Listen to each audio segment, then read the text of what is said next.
Hey guys, tonight we're lying flat under whatever sky you've got, be it a star-speckled tropical dome or your neighbor's flickering porch light, and we're about to drift off on the ancient rhythm of drummed constellations. Though you probably won't survive the ocean crossing if you miss a beat. Feel that cool pillow pressing lightly under your head. Your fan, whispering like a distant surf, each soft whir, reminding you of warm trade winds sliding across wooden decks.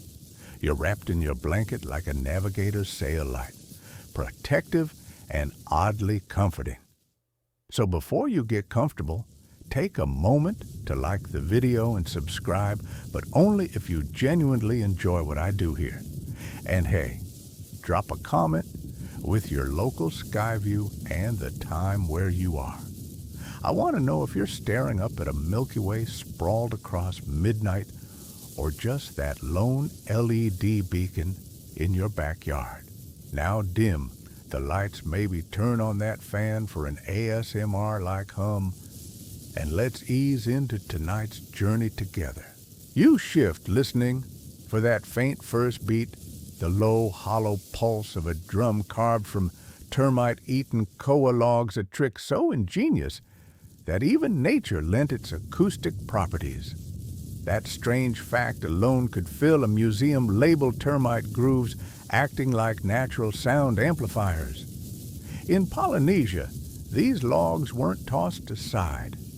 Instead, elders tuned them at midnight by gently rubbing wet moss across the surface, a method few outside these isles ever witnessed.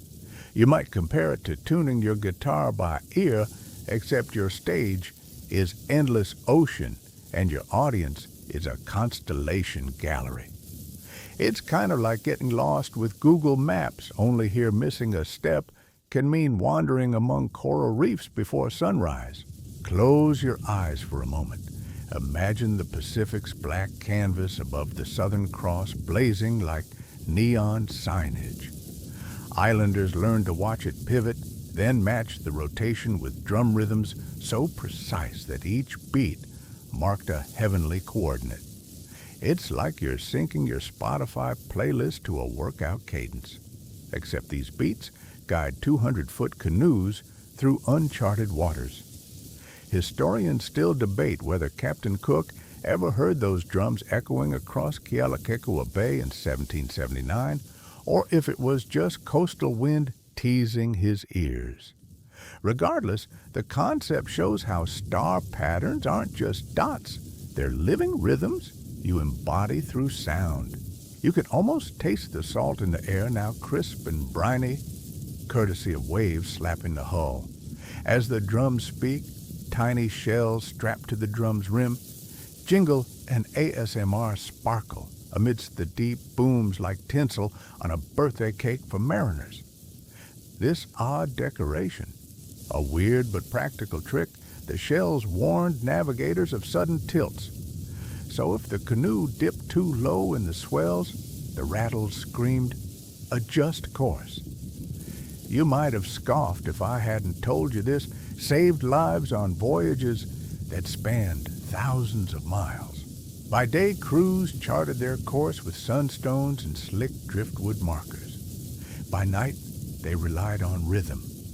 In fact, the Lapita migration, one of humanity's most epic mass treks spanning from Papua New Guinea to Samoa around 1000 BCE, was only possible because navigators drilled these drumming patterns into memory, passing secrets down generations like digital files in a cloud. They'd practice under torchlight, leaning into each thud, joking about their own rough voices, sounding like your uncle at karaoke gone wrong.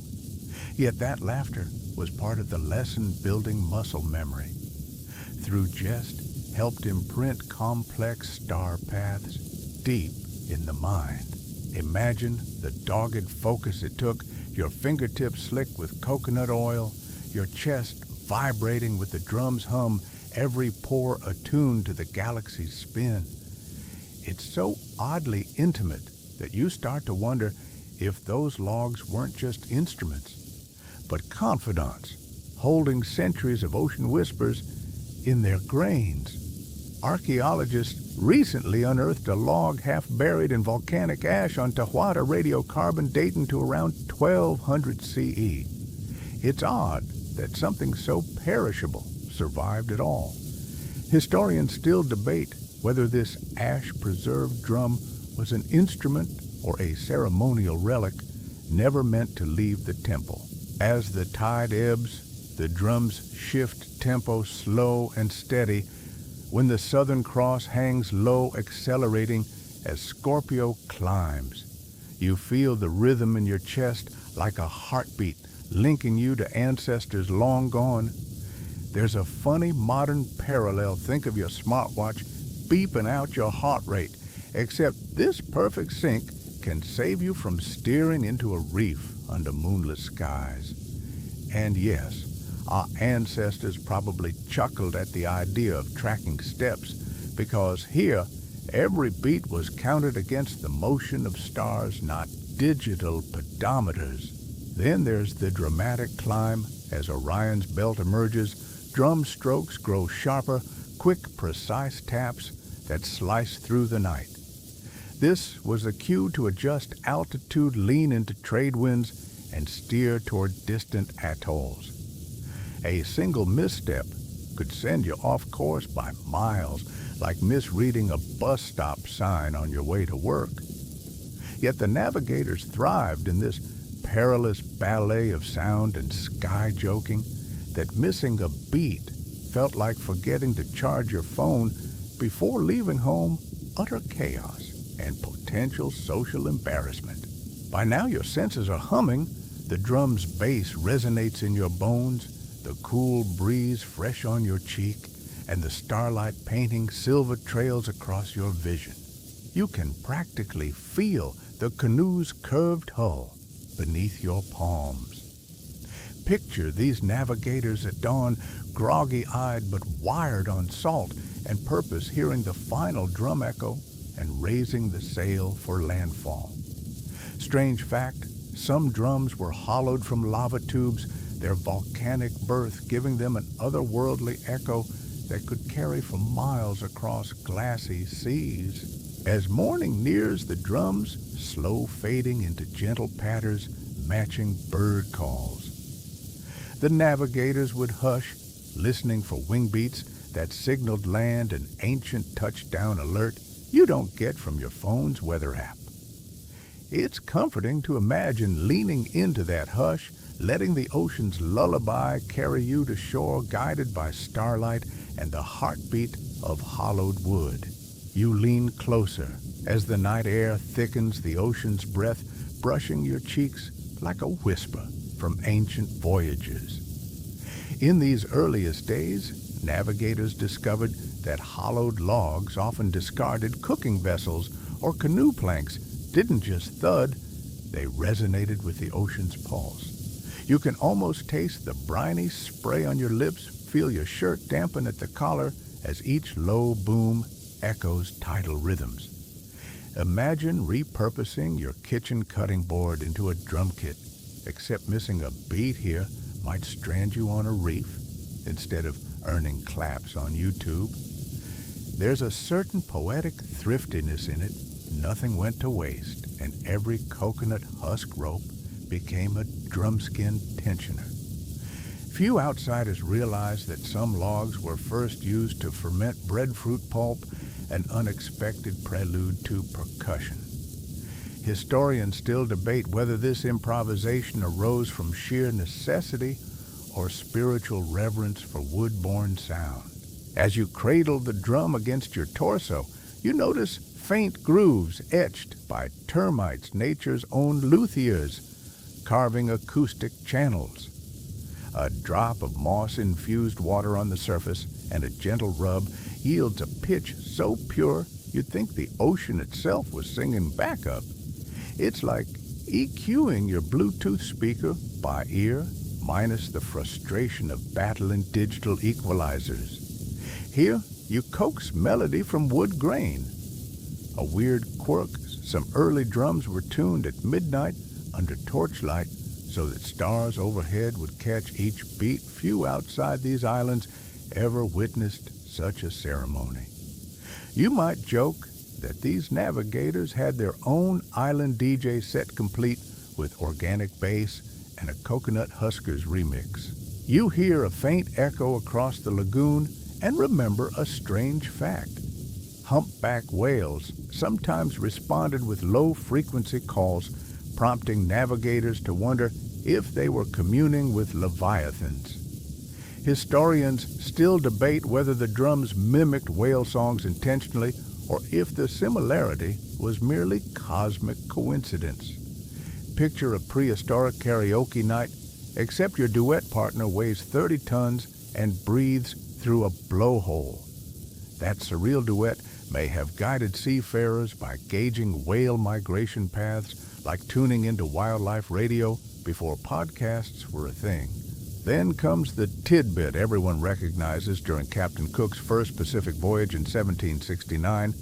His logbooks mention percussive signals carried on trade winds off Tahiti's coast. You shiver as you imagine Cook's crew ears straining against rolling waves, mistaking drums for cannon fire, an early episode of false alarm drama minus the popcorn.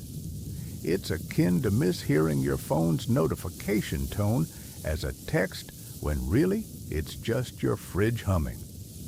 That misinterpretation almost spooked an entire deck party. Yet it cemented Polynesian drumming's reputation in European circles, a moment historians still debate regarding its exact location and acoustic clarity. As the technique evolved, some drums were hollowed from volcanic koa wood, their grain imbued with silica from ancient lava flows. These volcanic drums could project sound across 5-mile stretches of calm sea. Imagine yelling into a canyon and hearing your echo before you even finish your sentence. Oddly, one such drum fragment unearthed near a submerged reef survived in anaerobic mud for over a millennium. Archaeologists found it with tiny barnacles still clinging to its hull, as if the ocean insisted on preserving the beat. You'd swear it was a marine time capsule, like finding a vintage vinyl record in a sandcastle. You drag a finger along the drum's rim, feeling the notches carved to represent wave crests and troughs. Each nick corresponds to a tidal shift, teaching you to interpret the sea's mood through percussive code. It's reminiscent of your fitness tracker, telling you to stand up subtle prompts baked into daily life. Only here, failure to note a crest notch could mean steering too close to a hidden shoal rather than just neglecting leg day. And yes, you might joke about skipping gym class back in the day, but these navigators got their full-body workout on deck arms, swinging logs in rhythm with swells. By this point, your senses are alight. The drum's deep rumble thrums against your sternum, your fingers buzz from the coconut fiber lashings, and the air tastes of seaweed and possibility. You imagine the first apprentice, barely more than a child, practicing these beats on a broken canoe plank near the firelight, learning that drumming was equal part science and storytelling. Strange fact, certain logs were marked with star charts burned into the wood, turning each instrument into a mnemonic map. You might quip that it's like sketching your nightly to-do list on a tambourine. The silent pauses between beats were as vital as the thuds themselves, teaching you the value of listening. It's like appreciating silence after a group chat goes quiet. Those micro moments make the next ping all the more meaningful. In fact, elders taught that mastering these pauses ensured you wouldn't drift off course when stars were hidden behind clouds.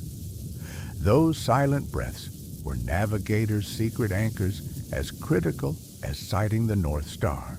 In the dim glow, you feel an almost reverent hush descend. Drumming wasn't mere ritual. It was existential dialogue with the cosmos. These hollow logs connected flesh, wood, and sky in a single sonic thread. You find it oddly comforting, like settling into your favorite chair after a long day, except your chair is a living drum and your nightstand is a boundless ocean. And as you practice the basic 4-beat tide pattern, you realize these ancient rhythms still hum beneath modern beats. Proof that human ingenuity flows as persistently as the sea. Soon, the first morsels of tomorrow's sunrise will tint the horizon, and you'll tuck the drum away your memories, resonating long after the instrument's final thud. But for now, you sit cross-legged on the deck, attuned to every vibration, every whispered wind. You've glimpsed the humble origins of ocean drumming, where necessity and artistry converged, where logs became lighthouses of sound, and where the debate over whale song mimicry reminds you that history isn't static. It's a living rhythm waiting for your next beat. You settle into your spot on the deck as the sky deepens to indigo, the first stars winking awake overhead. The navigators called it the quiet orchestra, a shifting stage where each cluster played its part, and you're about to learn the conductor's secret code. Feel that slight salt spray on your lips? That's your cue. In this system, the Pleiades rising above the eastern horizon prompted a crisp double thump, almost like a starter pistol at the finish line of an Olympic race.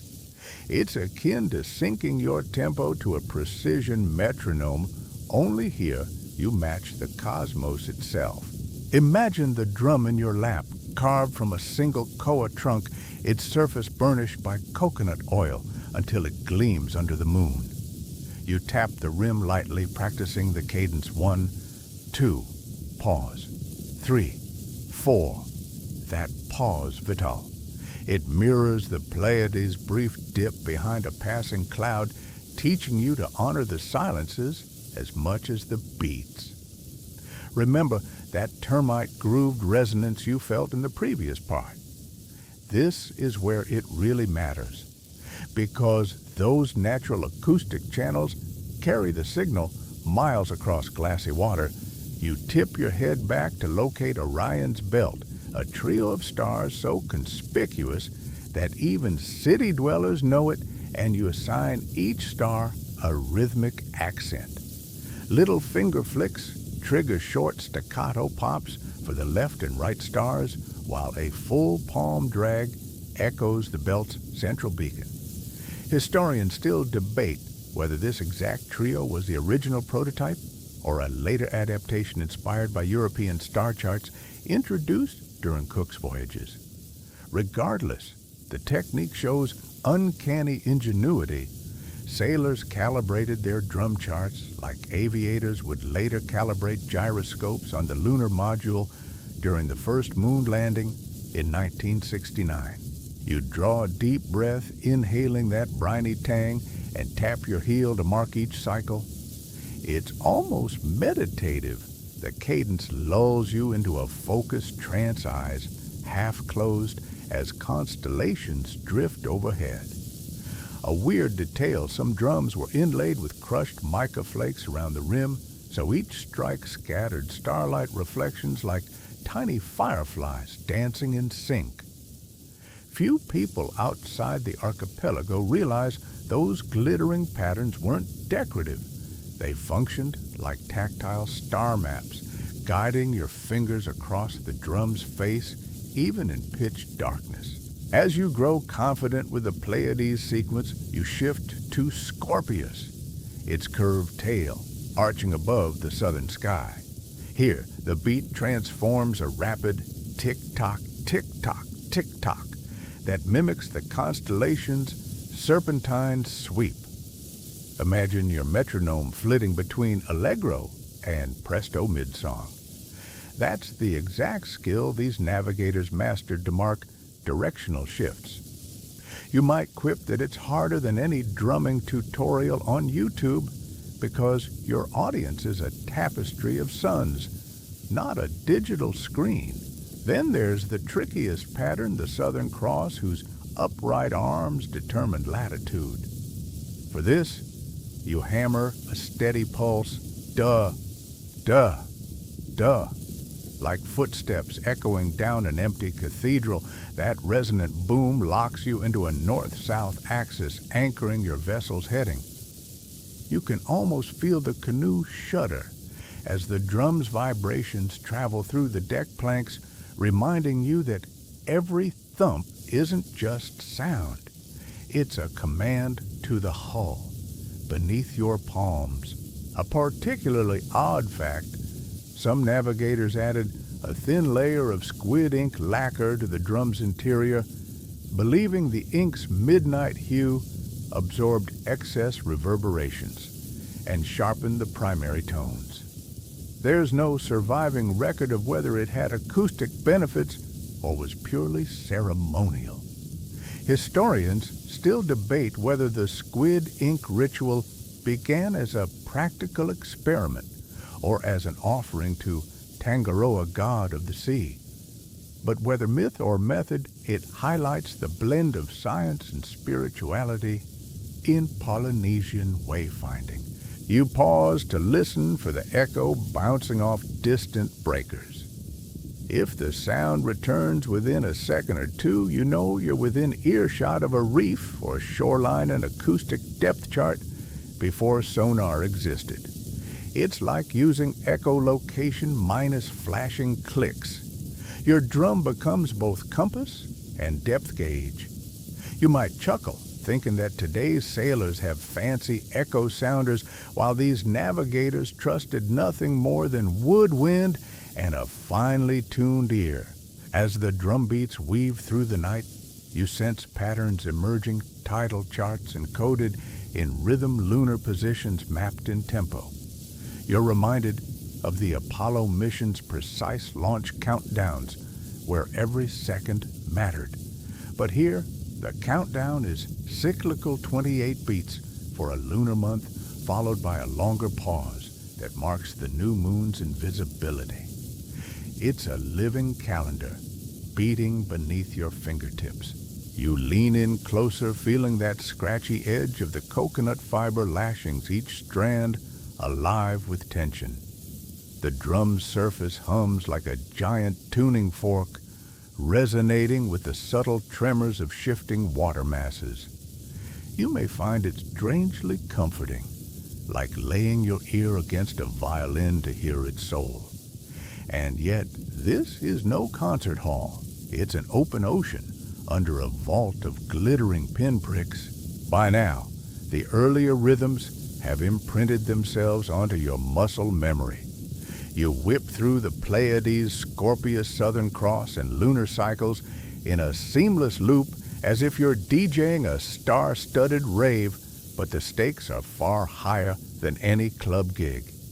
One misstep, one beat, dropped, and you could drift off course into uncharted atolls. You might compare it to forgetting to charge your phone on a weekend trip, minor annoyance, or total travel disaster. As dawn's first glow stains the horizon, you taper off the sequence, letting the final beats soften into gentle taps. Tap, tap, pause, tap, mirroring Venus's first shimmer beside the rising sun. The quiet that follows is as important as the crescendo, giving your ears time to recalibrate before the world awakens. In that stillness, you realize these drumming patterns are more than navigational tools. They're bridges between flesh wood and sky, harmonizing human will with celestial dance. Your hands hover over the drum one last time, savoring the lingering vibration. The rhythms you've mastered tonight will guide canoes across thousands of ocean miles, linking island to island without a single compass needle. It's a testament to human creativity, crafting an entire navigation system from hollow logs and starlight. And as you rise to stow your drum, you carry with you a visceral understanding that the night sky isn't just a backdrop. It's a living, breathing map waiting for your next beat. You lean back against the smooth curve of the hull as a warm tropical breeze steals across your skin, carrying the faint tang of roasted breadfruit from cooking fires on shore. It's just past midnight, that magic hour, when the world feels suspended between tides and dreams. Here, in the soft darkness, navigators gather in a loose circle, each cradling a drum carved from coconut shell-reinforced timber. You press your fingertips against its taut skin and feel the calm before the ritual storm. Someone lights a torch, its flicker casting dancing shadows that mimic waves lapping at the canoe's flanks. You might joke that it looks like Instagram filters gone rogue, but this glow is serious business. It's the signal that the nocturnal council is about to begin. You watch as the elder slides a slender stick wrapped in banana fiber across the drumhead, coaxing a low hum that resonates deep in your chest. Around you, fellow wayfinders adjust their own sticks, tuning each drum until the group reaches a unified pitch, like getting a choir to warm up before a big concert. Strange fact, coconut shell drums were tuned by injecting tiny droplets of heated coconut water beneath the skin, then carefully sealing each drop with pandanus leaf strips. The heat made the water vaporize and tighten the membrane, creating a richer bass tone. Historians still debate whether this technique originated on Marquesan atolls or was borrowed from Tongan pitmasters who experimented with fire-hardened shells. As the circle solidifies, whispers ripple through the group, half prayers, half jokes about past voyages that went sideways when a captain insisted on chewing kava and drumming in perfect sobriety. You grin, imagining someone stumbling over a beat after one too many sips lectured by the elder. A sober head navigates straighter. In reality, they probably laughed into their drifting sails while the elders shook their heads at youthful bravado. You might compare it to drunken karaoke nights, except here your performance can lead you to uncharted reefs instead of just risking a viral video fail. The elder raises his stick and the gathering falls silent, anticipating the first strike. When it comes, it ripples through the group like a pebble cast into a still pond. You catch your pulse matching that initial drum throb. 1, 2. You're hooked. Each pulse carries a star pattern rising. Hokalani, the great star Sirius, is marked by a deliberate double tap, followed by a tremor that mimics its twinkling ascent. These midnight rituals echo a time when European navigators relied on the chronometer H4, John Harrison's masterpiece that first crossed the Atlantic in 1761, while Polynesians already perfected oceanic wayfinding through nothing but memory and raw sound. It's a testament to human ingenuity in vastly different contexts. Around you, the night thickens. Screeching frigate birds wheel overhead, their calls briefly mingling with the drum's bass. You inhale the smoky sweetness of burning hollow wood in the torch, and your shoulders relax as the rhythm settles into a hypnotic groove. Someone nudges you, pointing skyward. The Southern Cross floats above its 4 brilliant stars, forming a celestial compass.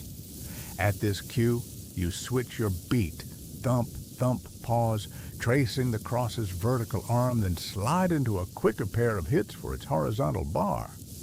It's as if you're translating star maps into Morse code, only with your whole body in conversation. The group chants softly beneath the drumming, singing ancestral chants that call out place names: Tahiti, Fatuhiva, Hawaii. Each name reverberates against the drum's skin, turning geography into vibration. Strange fact, some chants include ghost words, syllables that no longer correspond to living dialects, but survive in the rhythm much like archaic prayers echo through church halls. It's akin to hearing thee and thou in Shakespearean sonnets, an auditory relic that ties you to ancestors long past.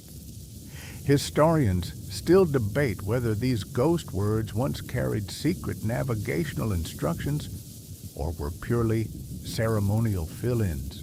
As you play, you notice tiny notches carved around the drum's rim markers that signal subtle beat variations when certain constellations dip below the horizon.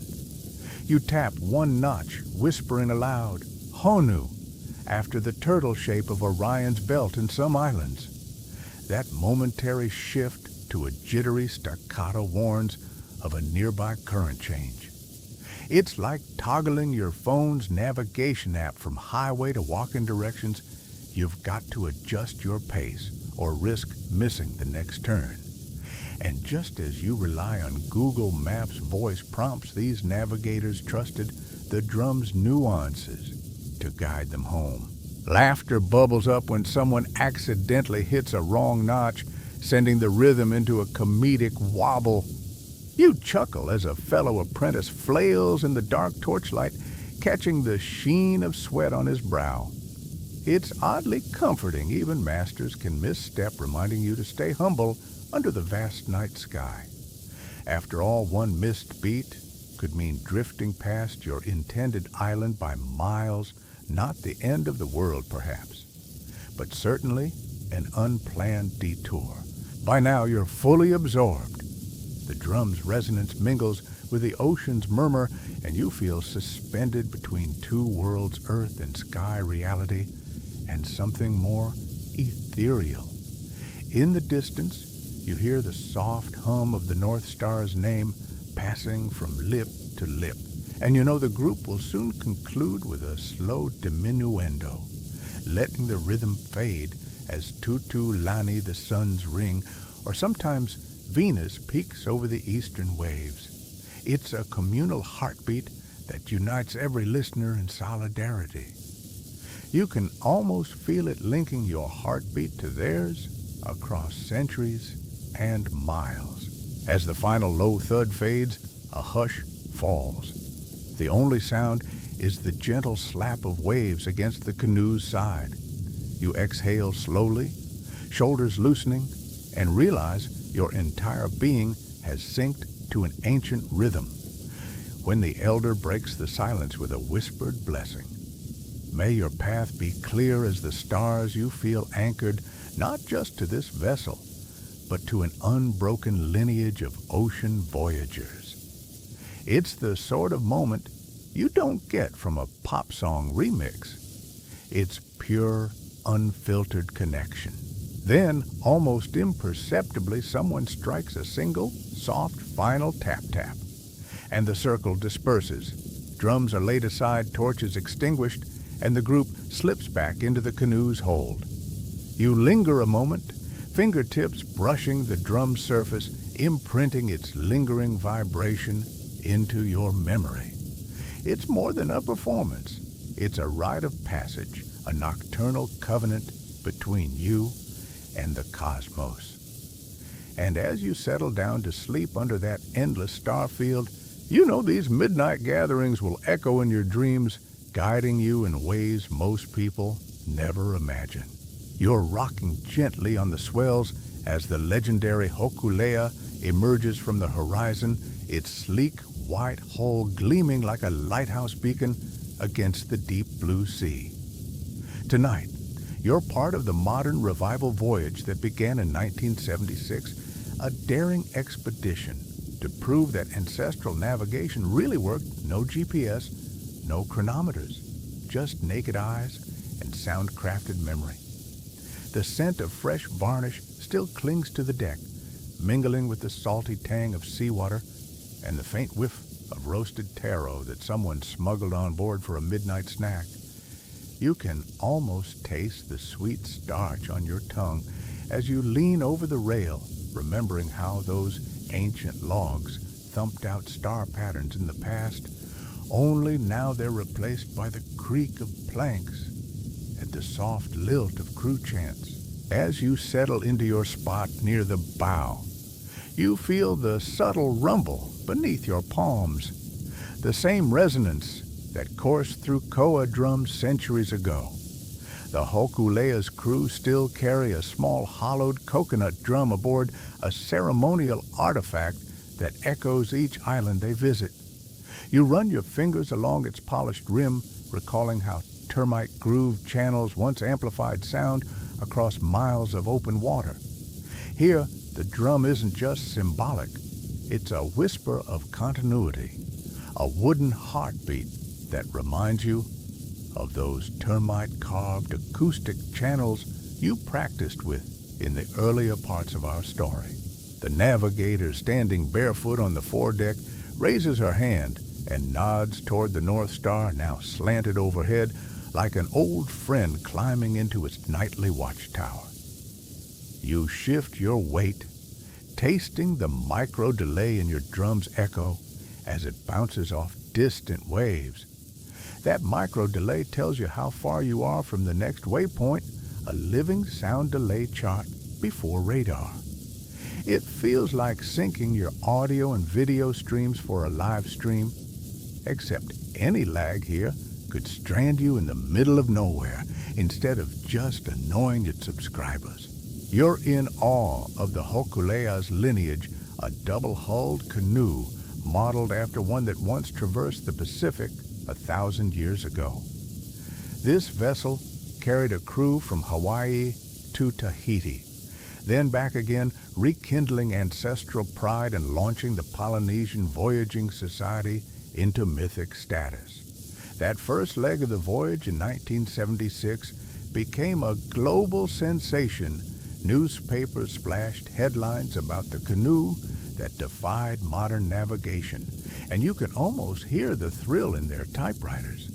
Historians still debate whether the success of that expedition was due more to the navigator's star charts or to the evenly tuned sails crafted by master weavers on Molokai. Either way, it proved once and for all that star drumming wasn't a quaint cultural relic, but a fully functional oceanic GPS. Yet, life aboard the Hokulea wasn't all starlight and triumph. You lean in as a deckhand reveals a lesser-known trick to avoid hallucinations. During long watches, crews would chew small strips of candlenut husks to stave off sleep. It's a bizarre hack. Candlenut contains mild stimulants that help the mind stay alert when the North Star dips behind clouds. You imagine someone crunching husks under their breath, half whispering, "No dozing on my watch." It's like sneaking an energy drink during finals week, except here, that jolt could keep you from drifting into open sea under a rogue swell. In the warmth of the lantern light, you catch a whiff of that candlenut chewing habit lingering on the navigator's breath. You stifle a laugh, but also nod appreciatively, because everyone knows pulling an all-nighter with no cheat code is a recipe for disaster, especially when your bedtime story involves plotting a course by moonlight. That little-known tidbit reminds you of the squid ink lacquer ritual, practical experiment, or ceremonial flourish. Historians still debate whether dandling drums with squid ink sharpened their tone or simply honored Tangaroa, god of the ocean. On the Hokulea, they blend legend and science so seamlessly you'd swear they invented myth-based research labs. You're invited to try your hand at the star drum. Someone hands you a slender beater wrapped in banana fiber. The moment you strike the head, you feel the vibration ripple through your fingertips, bracing you against a rogue lurch of the hull. It's an odd reassurance, like gripping a handrail on a rickety staircase, the tactile certainty that you're connected to something sturdier than wood and waves. As you tap the signature Hakalani rhythm for serious rising, you realize why this voyage grips your imagination. You're not just reading about history, you're living it, beat by percussive beat. Somewhere off the port bow, you hear the soft scuff of sandals as the cook wheels out a batch of poi bowls. You can practically feel the creamy texture coating your palate, the subtle sweetness balancing the candlenut aftertaste. The crew jokes that if you can't navigate by drums, at least you can fuel up on starch. A few apprentices pass bowls around, their laughter blending with the drum's thrum. You may think you've seen teamwork on Slack or Discord, but this is next-level synergy drums, food waves, and stars in a nightly loop of human collaboration. Moments later, you're crouched beside the navigator as she checks the angle of the drumstick against the Southern Cross's tilt. You feel the hush descend, a collective intake of breath before the beat resumes. That hush is almost wholly a silence you don't find in your busy city nights. In its empty space, you discern the faint whoosh of Fatuhiva's cliffs far beyond the horizon, even though your eyes can't pierce the darkness. The drum's next note will guide you closer like audio breadcrumbs, leading you through a vast forest of water. The culmination of this ritual is the moonrise pulse, a low-frequency chant woven into the final drum sequence as Luna breaks the horizon. You feel the canoe's keel slice into the gentle October swell, each pulse marking the lunar circle's return. It's the same kind of precision that NASA engineers used when mapping the moon's surface in the 1960s, only here your instrument is your body and your drum, not a scanning probe. You realize how extraordinary it is that these Polynesian navigators pioneered oceanic exploration without wiring or microchips, trusting instead in wood sky and sheer human ingenuity. By the time the lanterns are doused and the hammocks unfurl overhead, you're cocooned in a hammock of your own, tossed gently by the waves, cocooned in the drift of century-old technology. The candlenut buzz still hums in your head, a mild reminder that you're on marine adrenaline. Yet, as your eyelids grow heavy, you feel a serenity unlike any city mattress could provide. The drum's final echo lingers long after your hands drop away, imprinting a rhythm that will pulse in your dreams. And as you slip into sleep, the navigator's parting words drift to you. May the stars always drum your path home. You smile in the dark, clutching that memory of Hokulea's voyage, proof that the oldest stories still beat their way into the future, one hollow log echo at a time. You press your ear against the cool surface of the drum, cupping your palm to catch the faint aftershocks of each echo, and suddenly you realize these aren't mere rhythms, they're living memory paths etched into wood. In one sense, it's like scrolling through Google Maps' timeline feature, except here you're navigating mental landmarks by sound rather than swipes. Imagine unlocking a map that only you can hear, a double thump for the reef edge, a sliding tremolo for the deep channel, and a whispered tap sequence for the shifting currents near tiny atolls. It's an ASMR symphony of navigation, tailored to your fingertips and ears. As you trace the grooves carved along the drum's rim, those shallow notches we talked about earlier, you see they form a spiral pattern mirroring the trajectory of the ancient Lapita expansion across the Pacific. It's as if the drum itself is a manuscript inked not in letters, but in echoes. You might compare it to the way we now bookmark websites or tag locations on a digital map. But this system predates satellites by millennia. Strange fact, some drums were even painted with star charts in ochre pigment.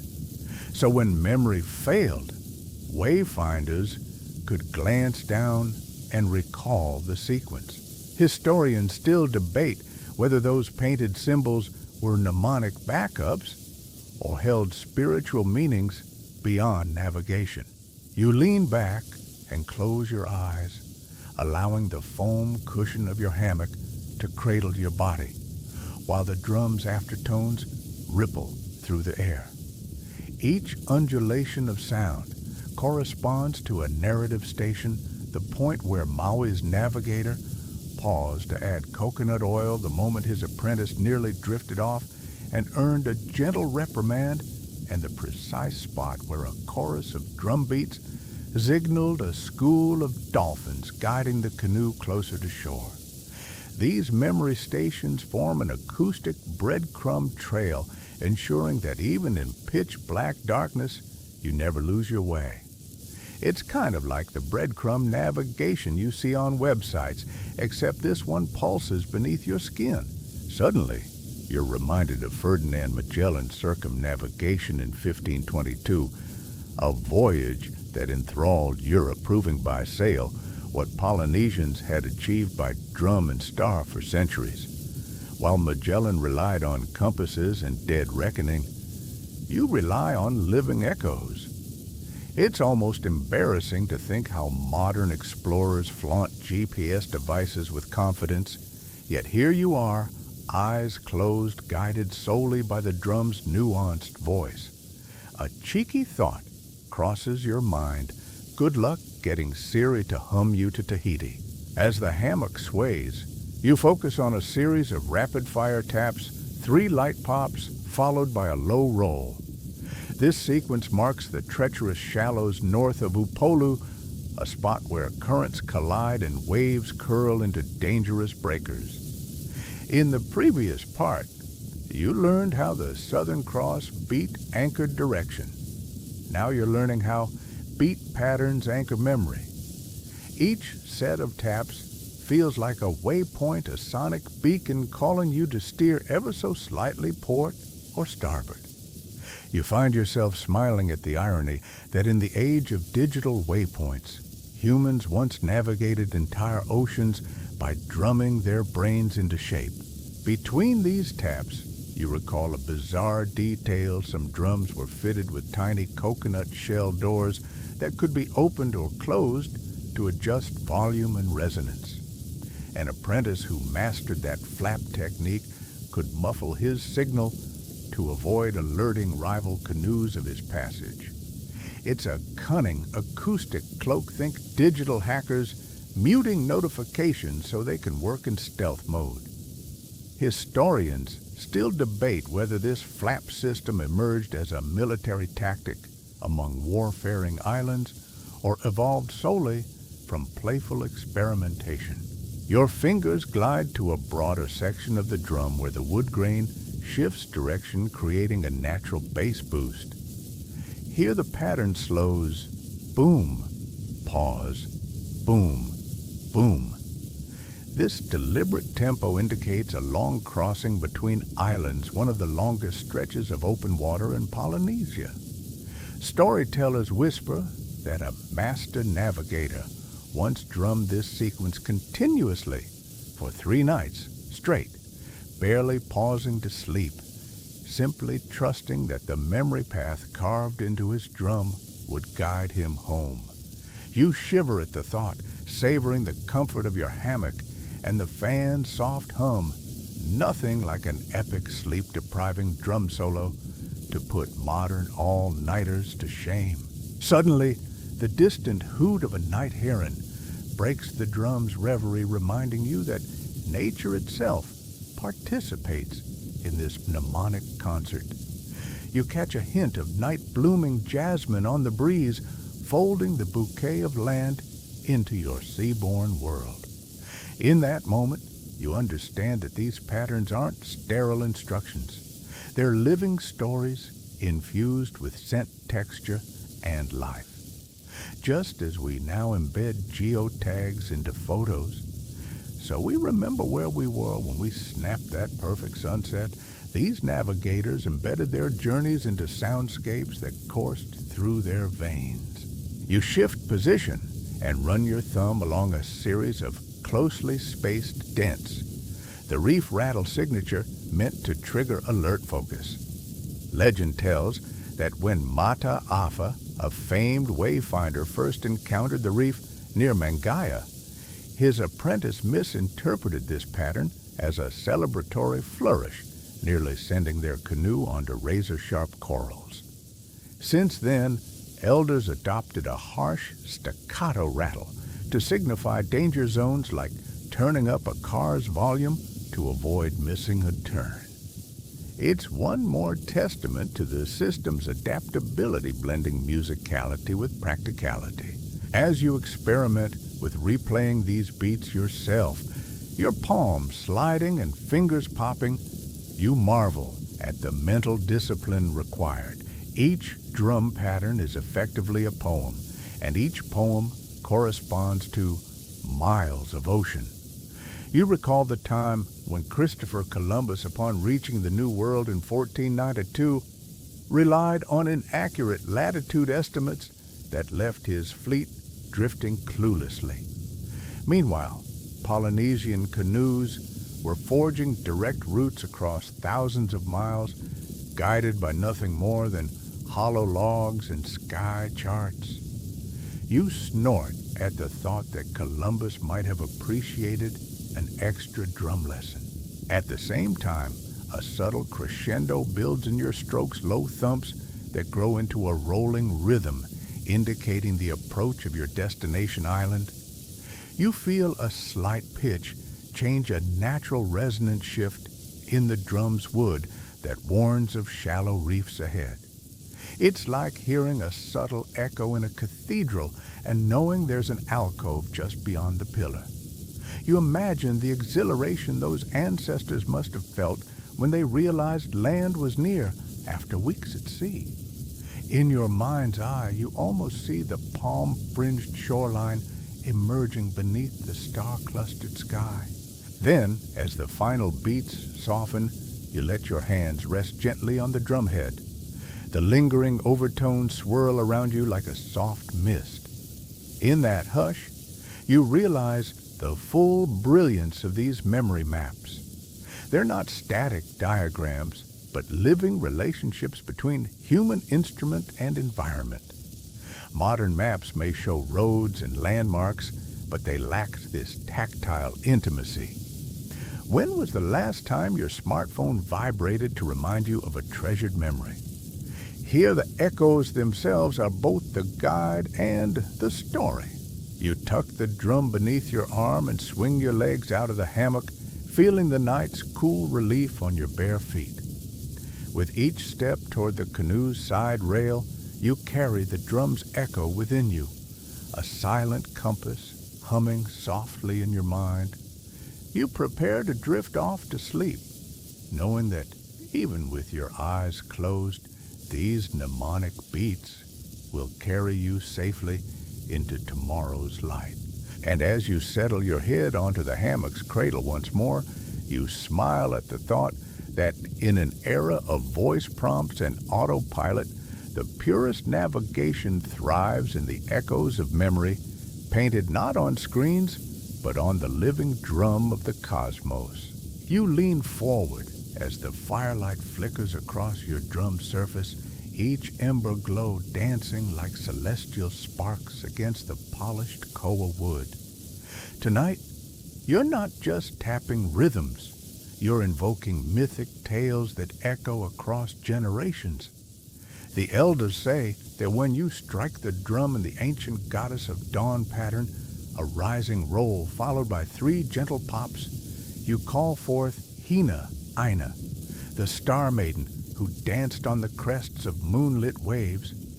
Feel the heat of the coals warming your ankles and smell the resinous smoke curling through the night air, sharp and sweet like pine-scented incense. It's a sensory tapestry woven with salt spray, flickering flame, and the hollow throb of wood that connects you to stories older than any written chronicle.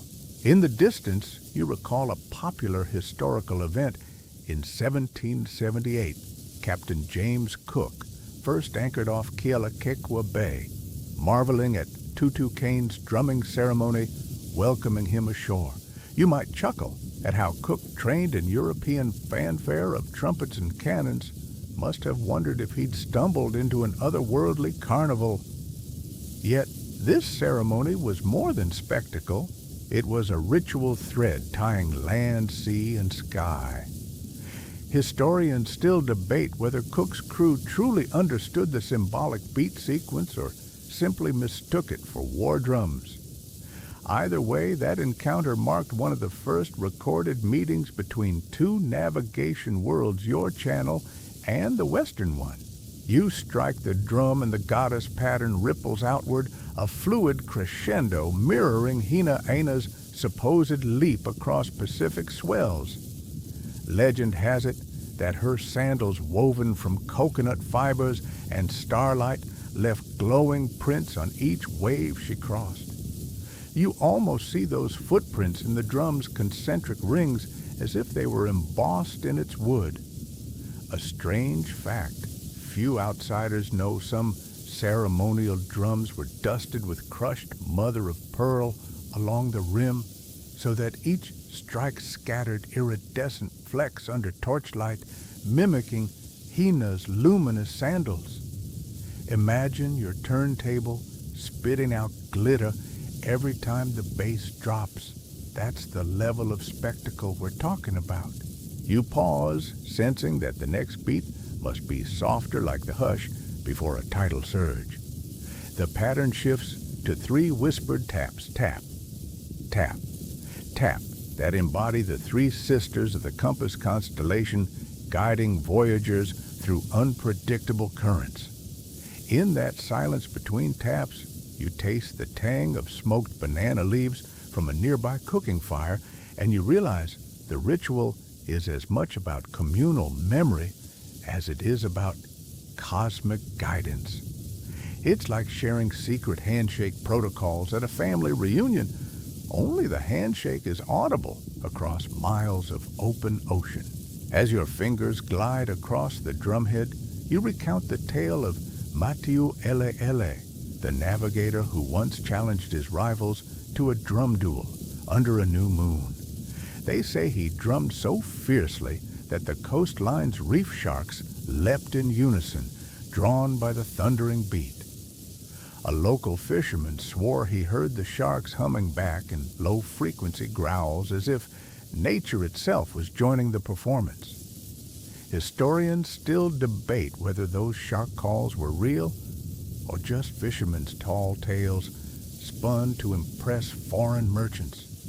You might grin at the mental image of sharks forming a backup band. Talk about a killer drumline. Then there's the quieter legend of Tera Omoi, the sun spirit, who allegedly taught the first wayfinder to craft drums from volcanic vent logs. According to the myth, Tera Omoi emerged at dawn, her hair ablaze like molten lava, dancing on the blackened sands of Kalauia's shore. When she stomped, sparks flew, and the rhythm she left imprinted itself on the logs, giving drum skins an uncanny warmth that carried day into night. A handful of drums still found in museum collections show tiny scorch marks, evidence, some say, of ritual fire dancing. It's a weird fusion of elemental drama and percussion art, like a halftime show choreographed by Mother Nature. Your next roll is deeper now, a low-frequency thrum that feels as though the earth itself is breathing through your drum. This is the underworld echo, a sequence believed to open channels between the living world and ancestral spirits. You sense a subtle vibration beneath your palms, as if future wayfinders will one day clutch this very drum and feel your heartbeat echoing through its grain.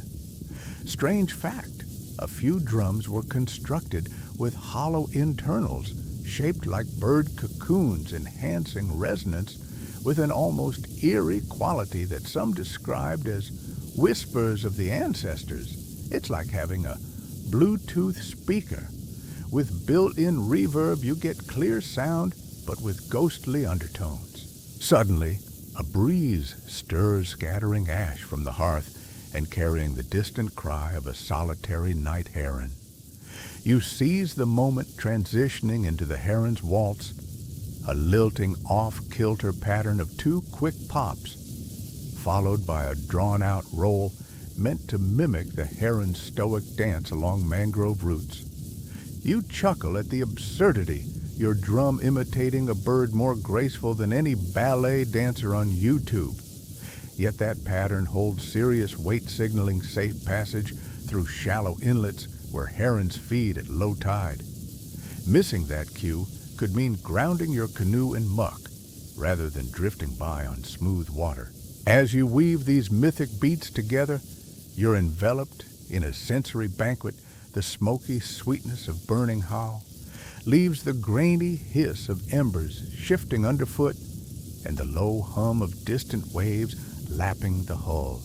With each thump, you feel entwined with Hina Aina's legend, Matiu Ele Ele's bravado, and Tera Omoi's fiery grace.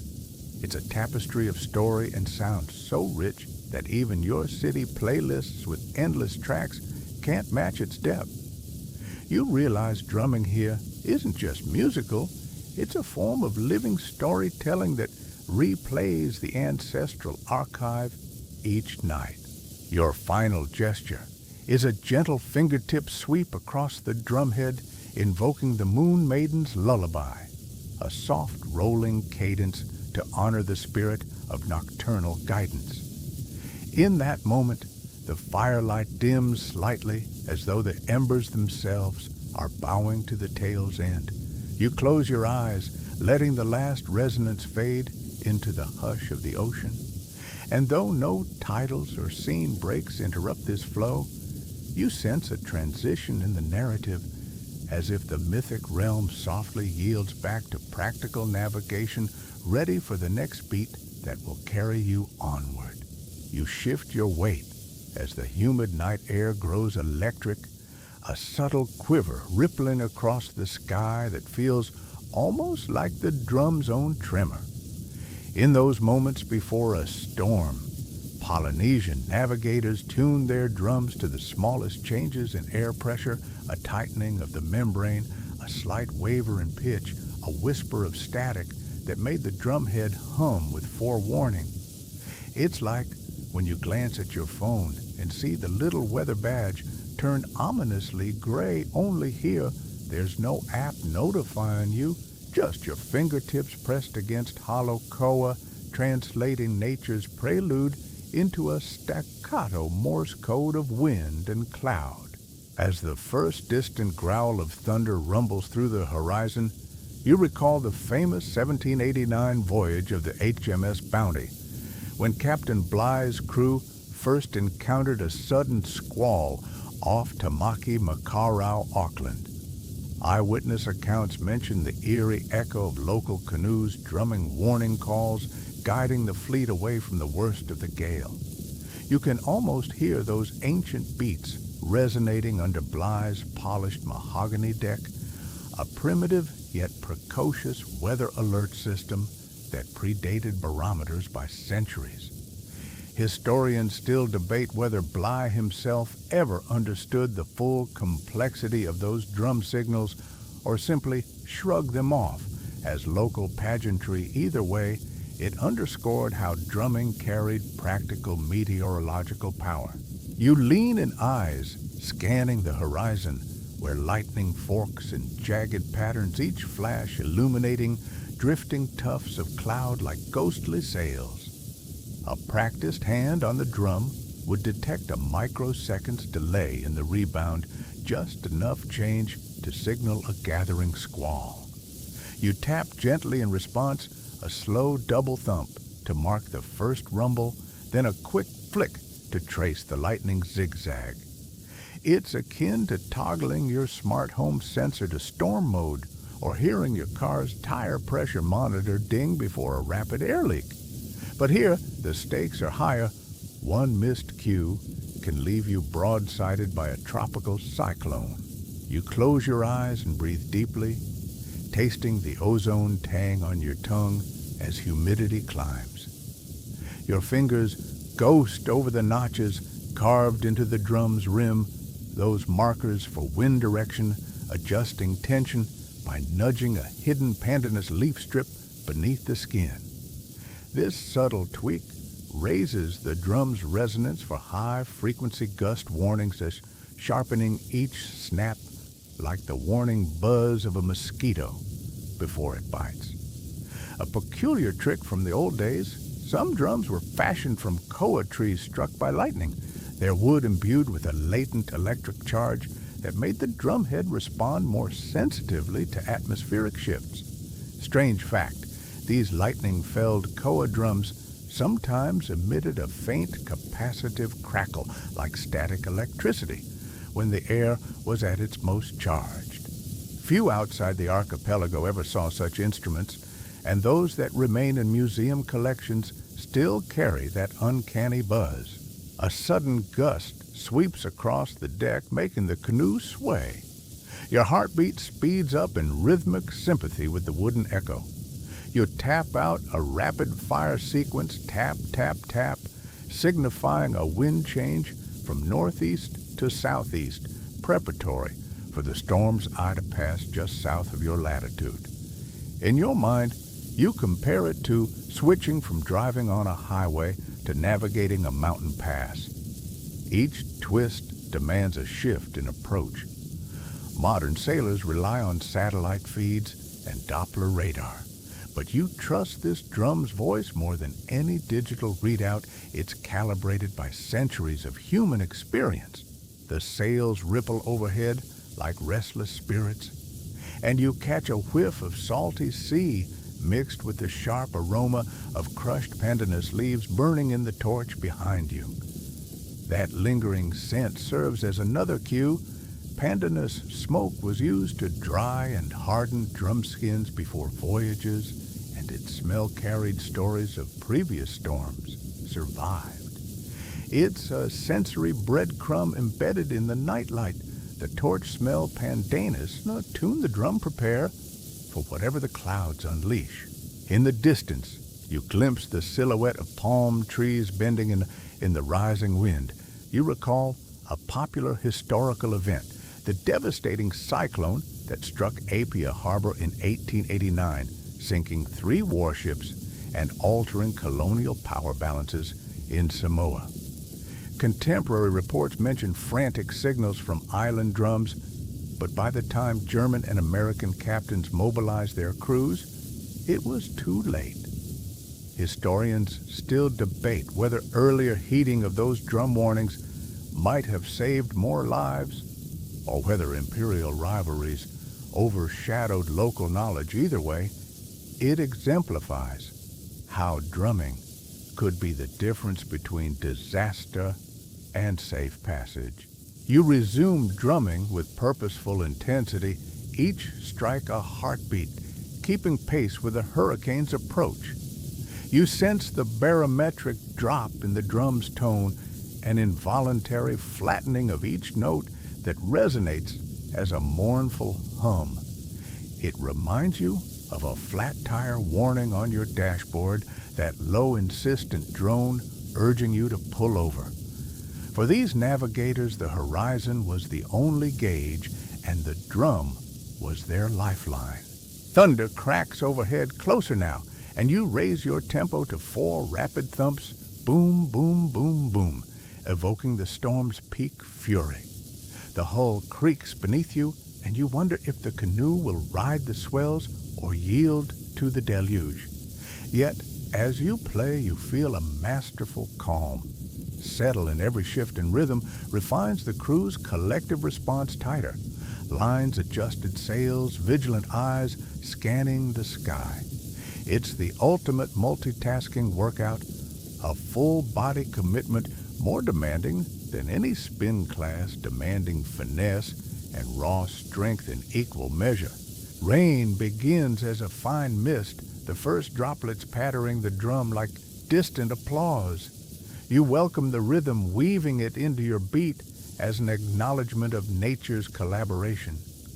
Soon, it intensifies into a warm downpour, the drum and rain blending into an impromptu percussive ensemble that drowns out even your flashiest Spotify playlist. You grin at the irony city folks pay for concert tickets, but here you get a front row seat to the world's most authentic drum show, no headphones required. Between rain bursts, you rest a fingertip on the drumhead and listen to the aftertones ripple out, mapping the storm's heart as it passes to your south. You can almost feel the wind's eye circling beneath the dark cloud ring, a silent vortex, whose heartbeat you sense more than see. That's your cue to taper off, letting the beat slow and soften. Tap, pause, tap, pause, mirroring the storm's gradual retreat. It's like watching a stunning fireworks finale and knowing when to stop clapping to let the echoes live on in silence. As the storm's edge slides past, the rain lightens to a scattered drizzle and then ceases altogether, leaving you drenched but exhilarated. The air is fragrant with wet guava and the fresh tang of seaweed shaken free from rocks. You stretch, feeling every muscle enlivened by the drumming and the adrenaline. The crew exhales collectively, and you realize that the drum's voice guided you through nature's fury, forecasting danger and orchestrating survival in a way no technology could replicate. You tuck the lightning-filled koa drum beneath your arm, its wood still humming with residual charge. There's a reverent hush as you walk back to the canoe's whole toes slipping on the slick deck. In that quiet, you sense a profound gratitude for human ingenuity, for the uncanny science of wood and wind, for the ability to translate storms into song. And as you settle beneath your hammock to rest, your final thought is this: in a world of digital forecasts and instant alerts, there's still something magical, something irreplaceable about trusting the ancient rhythm of a drum to read the weather one beat at a time. You settle back into your hammock as a gentle swell rocks the canoe side to side, and in that tranquil sway you become acutely aware that every change in drum tempo is a directional command, your body and the hull acting as a single living compass. You lift the drum into your lap and feel its familiar weight, the grain of the koa wood warm under your fingers from hours of moonlight practice. As the breeze teases your hair, you're reminded that this is no mere bedtime beat. It's the pulse that points you north, south, east, or west, when no compass needle nor smartphone screen is in sight.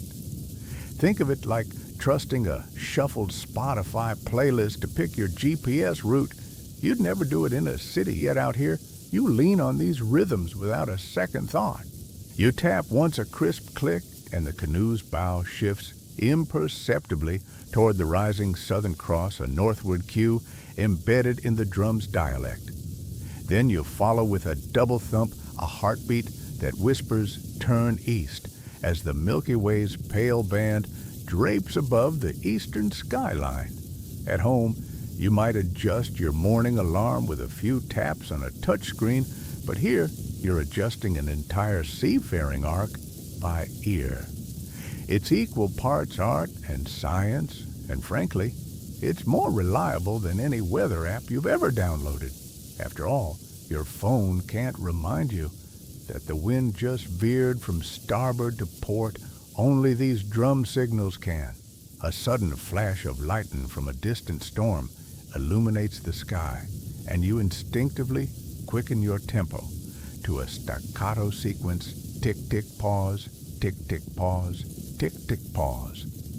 That pattern carries the instruction to veer south, skirting a hidden shoal where corals cluster like submerged grave markers.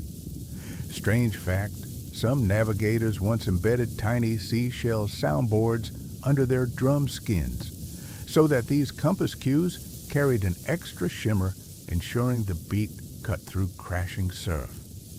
Few outside these waters realize how such a simple modification could amplify critical directional warnings over miles of open ocean.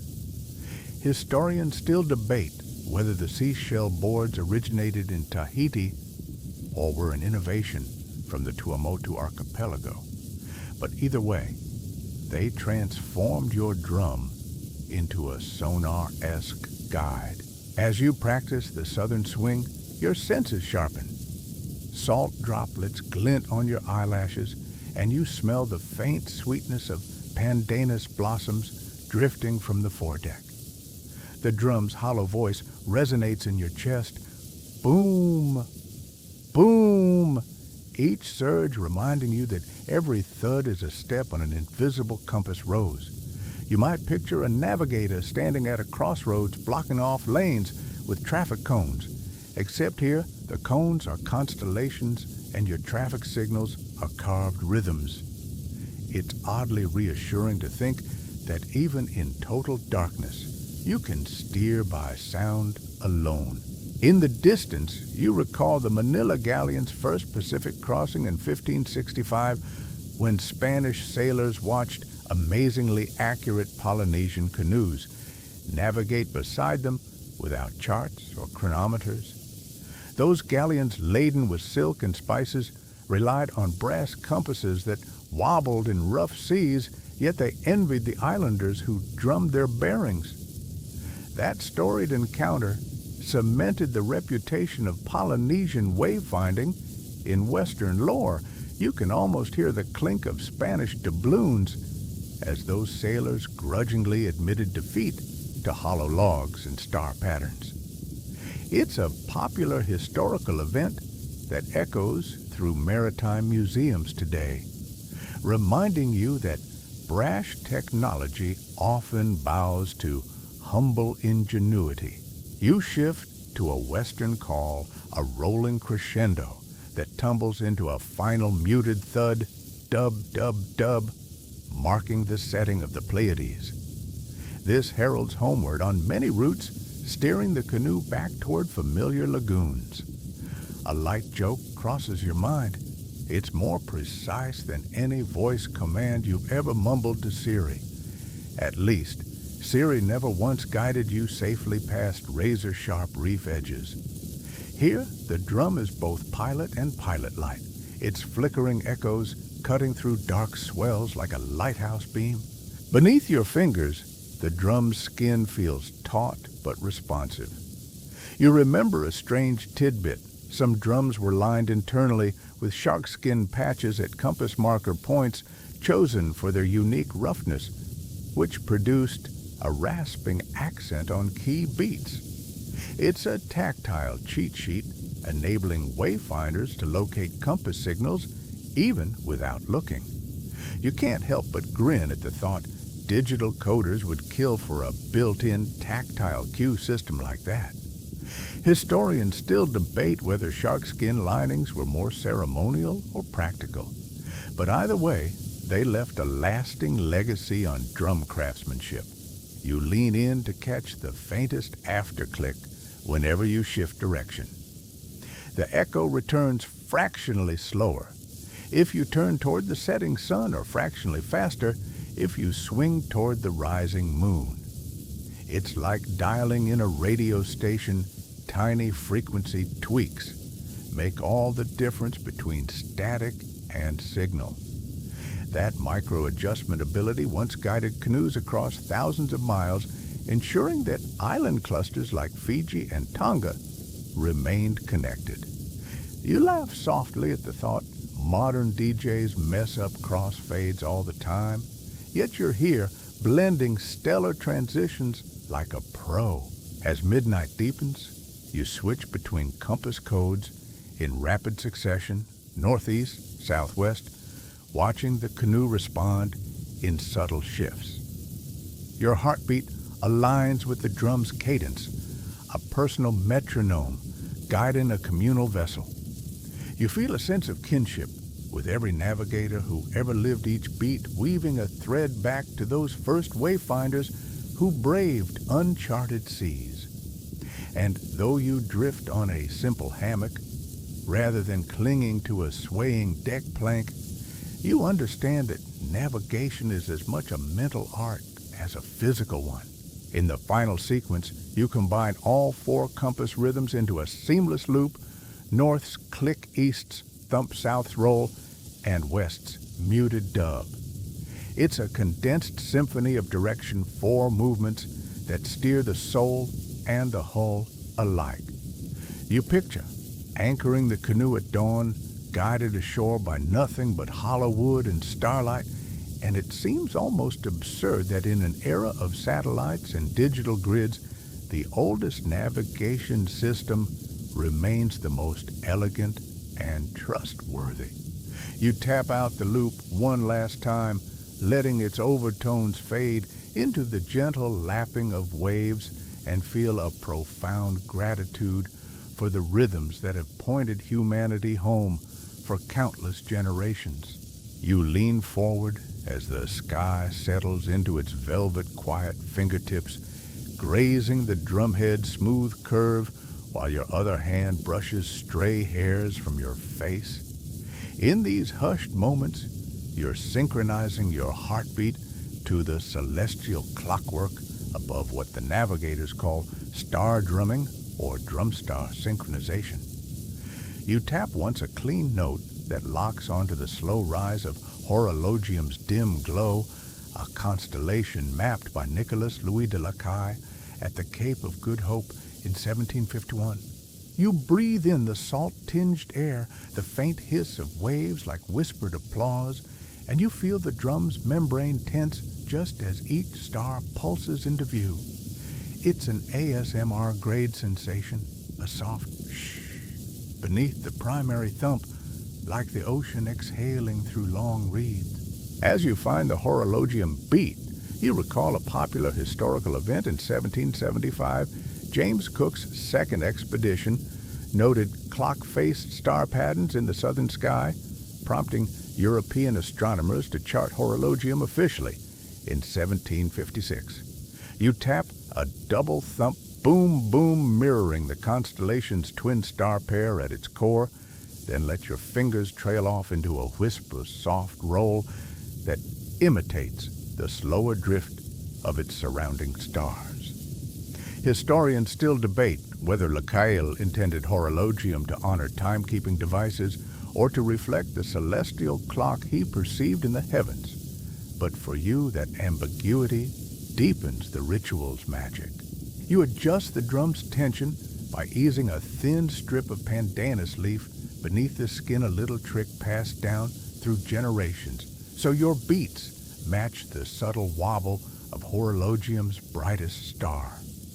It's like fine-tuning your home thermostat to a half-degree, almost imperceptible, yet everything changes.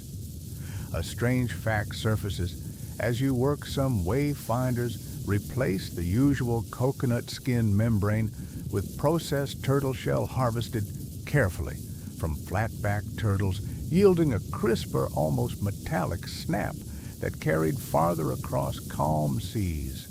Few outsiders know that these turtle shell drums could pierce a still night for over 3 miles. Their bright timbre cut through ambient noise like a lighthouse beam cutting fog. You close your eyes and let your thumb trace the turtle shell patch's edge, feeling its ridged texture under your skin. The ASMR whisper intensifies an airy hiss that swells between beats, reinforcing each star-aligned pulse. It's as if the drum itself is alive, breathing, in sync with your lungs and the sky's silent rotation. You might compare this to syncing your smartwatch to lunar phases, except your instrument senses the stars' subtle shifts rather than a programmed calendar.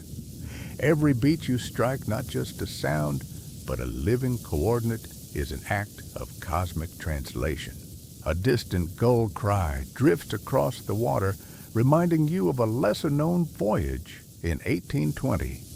James Weddell navigated the Southern Ocean, guided partially by Polynesian charts obtained from Tahitian sailors in Falmouth Harbor. He noted odd rhythmic patterns echoed by locals, though his logs call them curious drum signals. You tap a sequence click that aligns with horologium's central pivot, imagining Weddell perplexed yet captivated by these drum star codes. It's odd to think European explorers once needed to dissect these patterns like cryptographers trying to break secret codes when the islanders wove them into lullabies for the sea. Your fingers dance as you layer a tremolo burst tut-tut-tut-tut over the primary beat to mark horologium's third star, signaling a minor course correction eastward. That slight acceleration feels like the gentle nudge of a sail's trim coaxing the canoe into a new heading. You taste the faint sweetness of burnt coconut husk on your tongue, remnants of the torch that lit this ritual. Each breath you draw feels charged, as if inhaling stardust filtered through tropical air. You remember the Great Southern Survey of the mid-19th century, when Royal Navy officers tried and largely failed to replicate Polynesian star drumming techniques. Their broken drums and garbled recordings ended up in naval museums labeled ethnographic curiosities. Historians still debate whether cultural misunderstandings or sheer instrument failure doomed those experiments. But, the real barrier was the absence of lived memory. The organic bond between navigator and drum that can't be mimicked with museum pieces. Leaning into this realization, you shift into a softer section of the pattern thump, pause, thump, to mirror the faint glow of horologium's faintest stars, teaching your mind to listen to darkness. It's like switching your night vision camera to infrared. Suddenly, you perceive details invisible to normal sight. That hush between beats is your guide through the black velvet sky, as critical as the throaty tones themselves. A sudden breeze rustles the pandanus straps, securing your drum, and you tap a final sync note, a firm, deliberate duh, to anchor your rhythm before letting your hands rest. In that moment of silence, you sense the drum's aftertones merging with the sky's slow spin. You open your eyes to see horologium's faint clock face pulsating above a silent partner in this percussive duet. The constellation is your metronome, the drum your conduit, and the ocean your canvas. As you tuck the drum under your arm, its turtle shell patch warm against your side, you realize that drum star synchronization is more than navigation. It's a living bond between earth and ether, human and cosmos. You stand feeling the deck shift beneath your feet as waves cradle the canoe, and you offer a quiet nod of gratitude to the ancestors whose whispers you've carried in your drum. And though no modern compass can replicate this synergy, you know that as long as stars wheel overhead and drums echo across the swells, you and every navigator who hears this call will find your way by beat and by light. Building on the techniques you felt in the previous part, you now find yourself at the heart of a navigator's boot camp, an immersive drum and song training that forges you into a wayfinder worthy of open ocean crossings. You wake before dawn, the air thick with the sweet musk of damp pandanus leaves and the tang of salt still clinging to the hull. In place of dumbbells, you cradle a half-grooved koa log, its surface still warm from yesterday's sun. Your instructor, an elder whose chest rumbles like distant thunder with every chant, leads you through a morning warm-up, a series of drum-driven squats and lunges, each thud on the ground echoing your heartbeat. It's a far cry From any CrossFit class you've seen online, imagine burpees to the beat of whale song rhythms and kettlebell swings timed to coconut husk snaps. As sunlight filters through waving palm fronds, you sweat into your shirt, the stretchy fibers clinging to your back like a second skin. Your first drill is the rising horizon, a sequence of 5 staccato beats followed by a held note that mimics the slow arc of the Milky Way climbing over the eastern rim. You repeat it 50 times each repetition, etching the pattern deeper into muscle memory.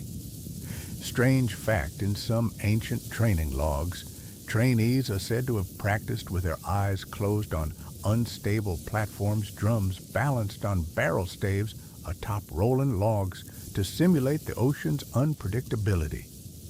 Historians still debate whether the oldest drum used in these exercises dates back to 300 CE or closer to 800 CE, but either way, that log must have cracked under more trainees than you can count.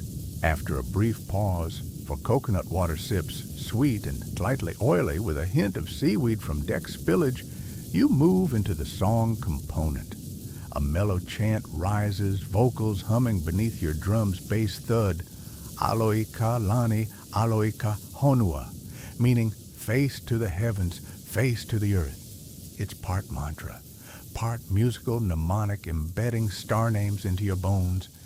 You feel each syllable vibrate through the drumhead, teaching you to align breath, voice, and beat into one fluid motion. A few light jokes circulate among the group. Someone quips that if your form falters, you'll end up chanting to the sharks below. But laughter only sharpens your focus. By mid-morning, you're running through a high-intensity interval of direction drills, 1-beat pulses for north, double thumps for east rolling crescendos for south, and muted dubs for west. It's like navigating with drumsticks instead of a joystick, a sensory guide, far more nuanced than any virtual compass. You recall a popular historical event at the 1893 World's Columbian Exposition in Chicago. Tahitian drummers stunned audiences with their stamina performing non-stop direction sequences for hours until the crowd cheered in awe. That spectacle spread word of Polynesian wayfinding across continents, even as European critics dismissed it as mere entertainment. Historians still debate whether those expositions overlooked the true navigational genius behind the performance or simply marveled at its theatrical flair. Lunchtime arrives in the form of roasted breadfruit and salted fish, eaten standing around the drum circle. You lean on your instrument like a soldier resting his rifle, dipping chunks of breadfruit into ripe banana relish. The flavors swirl a starchy sweetness undercut by briny tang and the warm glow of fire-kissed wood. As you chew, fellow trainees discuss the boot camp's next challenge, memorizing a 128-beat sequence that embeds both the rising of the Pleiades and the setting of Scorpius. That's more moves than your last dance class 1 jokes, and you grin remembering the awkward 2 left feet fiasco you posted online last week. Afternoon brings the endurance phase. You line up in a semicircle, drums at your hips, and the elder begins a slow chant. With each verse, you drum out a 32-beat ocean tide pattern, then immediately sprint in place for 20 seconds, return, and pick up the rhythm mid-verse, no pauses. It's equal parts cardio and coordination, a maritime hit session that leaves you panting, your shirt plastered to your chest. As you tap and dash, you feel every fiber of your being aligned to star cycles you've yet to see, building an intuitive bond between body and cosmos. In a fleeting break, you glance at a half-buried drum fragment on display near the training circle, a piece radiocarbon dated by archaeologists. It's battered and crusted with barnacles, but its grooves are unmistakable. The same ritual patterns you've been drilling. For a heartbeat, you freeze. Historians still debate whether that fragment belonged to a ceremonial relic never meant to be played or a true sea-well instrument passed from navigator to navigator. But there it sits, a silent testament to generations of training long before textbooks. You drum twice on your own log a private salute to those unknown teachers. As twilight descends, you join the final session, the moonlit relay. Groups of 3 form circles passing a slender beater wrapped in banana fiber like a baton. Each must strike the correct beat for the Southern Cross's tilt before handing it on all, while the circle rotates slowly, simulating the canoe's dance on swells. You laugh at the absurdity. Imagine a rotating CrossFit wheel. But as the relay speeds up, your heart pounds with exhilaration. The rhythm slips if you delay. You nearly drop the beater on your friend's foot, earning a playful glare and a chorus of mock apologies. By nightfall, you're huddled around a crackling torch, the training logs laid aside. Your muscles ache in a satisfying way, like after a day of heavy gardening, but your mind buzzes with star-drumming patterns. The elder offers a final benediction. May your songs always guide you. May your drum always speak true. You rest your palm on the log's warm skin, sensing the faint echo of every drill you've endured. In that resonance, you understand that this rigorous training isn't punishment. It's initiation into a living lineage. As you settle beneath your hammock, the night's humidity wrapping you in velvet warmth, you smile at the thought of tomorrow's sunrise drills. Your body remembers the rising horizon lunges, the Pleiades chants, the moonlit relay. Your spirit hums with anticipation.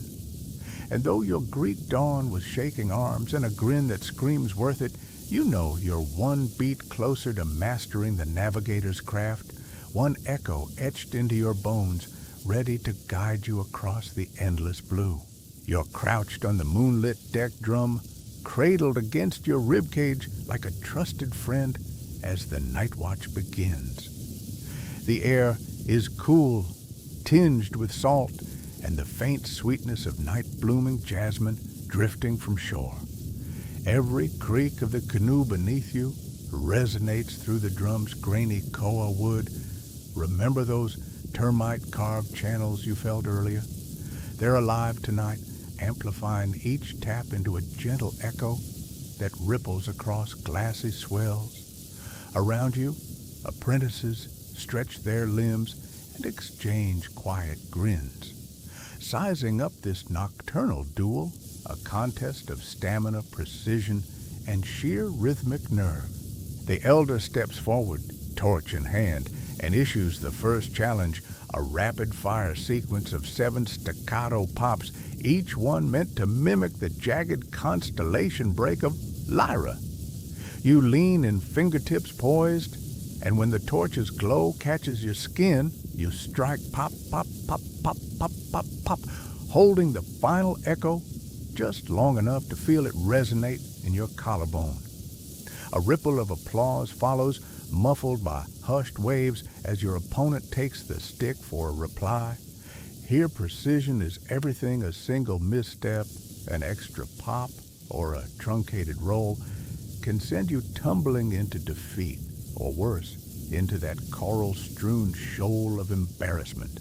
Moonlight bathes the deck in silver glow, illuminating the grains of wood and the pale glimmer of mica flecks you practiced with in the previous parts. You can almost feel those glittery bits beneath your fingers, scattering tiny stars across the drumhead with every strike. The second apprentice steps up, launching into a deep rolling crescendo designed to test core strength. Boom, boom, boom, boom, boom. Each thunderous thud vibrates your spine, and for a split second you sense every seam of the canoe humming in sympathy. It's a raw physical dialogue, an oceanic ballet of wrists and wood, one that modern talent show judges would kill to witness. As you catch your breath, you can't help but draw a modern comparison. This feels like the ultimate karaoke throwdown only. Instead of belting a power ballad, you're wielding drumsticks against the cosmos. Imagine microphone drops replaced by coconut fiber beaters and stage lights swapped for torch flickers that dance like fire sprites on the hull. There's a cheek of thrill in knowing that if you mess up here, there's no next take on your vlog, just the unforgiving slap of wooden planks and the approving or pitying claps of your peers. In the distance, your mind drifts to a popular historical event. At the 1904 St. Louis World's Fair, Hawaiian drummers famously challenged Western percussionists to duels right on the fairgrounds. Spectators lined up to see who could maintain the fastest tempo without faltering. And rumor has it that one of the visiting European drummers quit after only 2 minutes, overwhelmed by the Polynesian endurance display. Historians still debate whether those contests truly showcased navigation beats or were adapted pieces for showmanship, but the legend endures. Coconut drums humbled brass cymbals that day, and global curiosity about star-guided rhythms soared. A strange fact surfaces. As you steady your grip, some dual drums were fitted with carved-in tension rods made from breadfruit wood, adjustable on the fly to alter pitch mid-performance. Apprentices learned to twist these rods with their toes while playing, creating real-time tonal shifts that dazzled judges and added a melodic twist to raw percussion.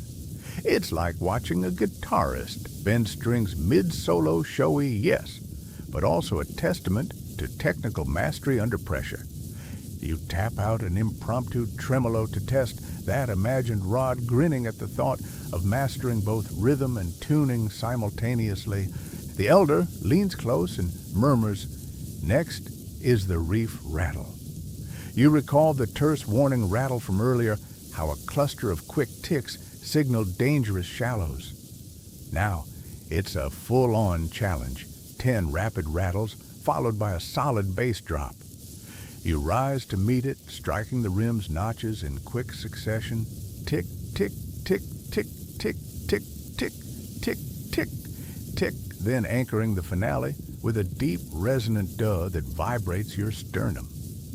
That surge of low-frequency bass is enough to rattle eyelids and quicken hearts, and you feel the deck's planks pulse in approval.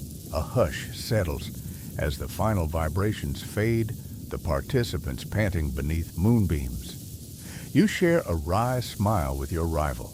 There's camaraderie in shared exhaustion. It's a duel without malice, competition woven into community, where even a playful slip invites laughter rather than scorn. You think of how modern sports often prize winning. Above all, yet here honor lies equally in participation and the art of the duel itself. As the torch gutter flickers, signaling the contest's end, the elder pronounces the victor based on accuracy, creativity, and endurance. You may not be the top performer tonight, but you've earned nods of respect and a newfound confidence in your rhythmic resolve. The victor bows, drum raised, and the circle breaks into a soft chant that threads together all the patterns you've learned, pulsing the Pleiades tap, the Southern Cross stride, the reef rattle, and even the Mercury line wink from drumstar synchronization. It's a closing mashup that serves as both celebration and study guide for every apprentice. Finally, you tuck the beaters into your sash and allow the adrenaline to ebb, feeling every muscle unwind like seaweed settling on a sandy bottom. The night watch resumes, but now it's quieter, more reflective. You settle back into your hammock head, spinning with drum duels past and future stars above and grain below, and a profound sense that competition, like navigation, is about charting your own course. As you drift towards sleep, you carry the echo of wooden battles in your mind, a rhythmic keepsake that will pulse in your dreams and guide every midnight watch to come. You find yourself leaning against the rail as the canoe cuts through moonlit swells, the drum's hollow resonance echoing legacies that stretch from Samoa's volcanic peaks to Hawaii's emerald cliffs. The scent of night-blooming orchids drifts across the deck, their petals unfurling under starlight like silent witnesses to your beat. With each thud, you trace the passage of drumming traditions carried on outrigger prows. Canoes laden with navigators who taught new islands the same sonic scripts you learned earlier. Remember how the Lapita expansion wove paths into grooves. Hear those grooves thread westward across thousands of miles, binding distant shores in one shared heartbeat. By the time you glimpse the misty silhouette of Tutuila's coastline, you're humbled by the sheer persistence of this art. In 2017, the voyaging canoe Hokulea returned triumphantly to Oahu, after circumnavigating the globe, carrying with it drumming emissaries who taught star pattern pulses at each port of call. The world watched as nightly drum circles sprang up in Auckland, Tahiti, and even Barcelona, proving the tradition's power to unite cultures. Historians still debate whether that worldwide voyage reignited indigenous drumming across every Polynesian island or primarily bolstered Hawaiian cultural pride, but you know firsthand that even a single echo can spark revival. As dawn brushes the horizon with soft coral pink, you strike a gentle roll that mimics the first rays of the sun glancing off Hilo's Bay. A gentle breeze carries the aroma of roasted kukui nuts wafting from a nearby galley, and you can almost taste their buttery warmth. Strange fact, early drums carved on Manono Island were sometimes fashioned from washed-up driftwood logs buried in shell middens, their surfaces imbued with ancient shell grit that produced a uniquely crisp snap. Few outside these islands know that those grit-lined drums could cut through midday heat haze for miles, proof that resourcefulness shaped both tone and tradition. You shift into a staccato sequence passed down from Maui's first wayfinders, the pattern marking the angle of the Pleiades as seen from 14 degrees north latitude. It's an intimate cue, one that doesn't translate when you cross the international date line without adjusting your beat. You joke about modern inter-island flights delays only 15 minutes. Puffed, those logs would have drummed you there faster. Yet, despite contemporary speed, nothing replicates the slow-building intimacy of learning rhythm directly from a woven pandanus beater to wood. Mid-morning finds you gathering under a coconut canopy, where elders weave baskets of pandanus leaves and recall how drumming patterns morphed on each island. You tap out a quick rattle and learn that in Tonga, the sequence calls for a sharper, gamelan-like clack, an adaptation influenced by early Micronesian contact. In Ni'ihau, however, the same beat blooms into a languid roll, echoing the island's laid-back pace. These regional dialects in drum language reveal how one tradition can flex to local flavor like a favorite recipe tweaked from kitchen to kitchen.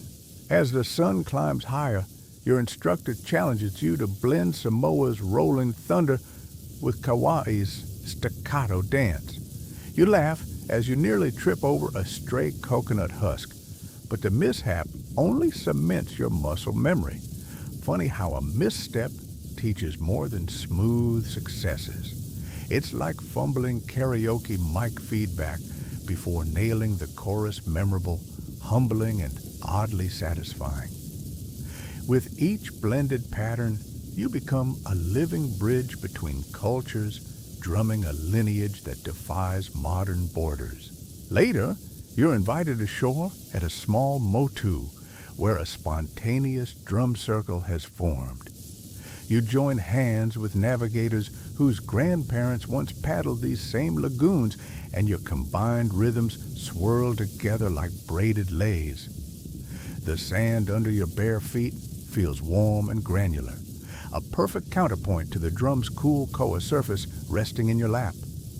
You realize that drumming here isn't performance, it's conversation, a dialogue older than any spoken word carried in percussive pulses that cross time zones and generations. When a sudden rain squall interrupts the circle, the elder on duty signals a rapid-fire weather warning pattern. Staccato pops interlaced with low booms, guiding everyone back to their canoes before the reef's currents shift.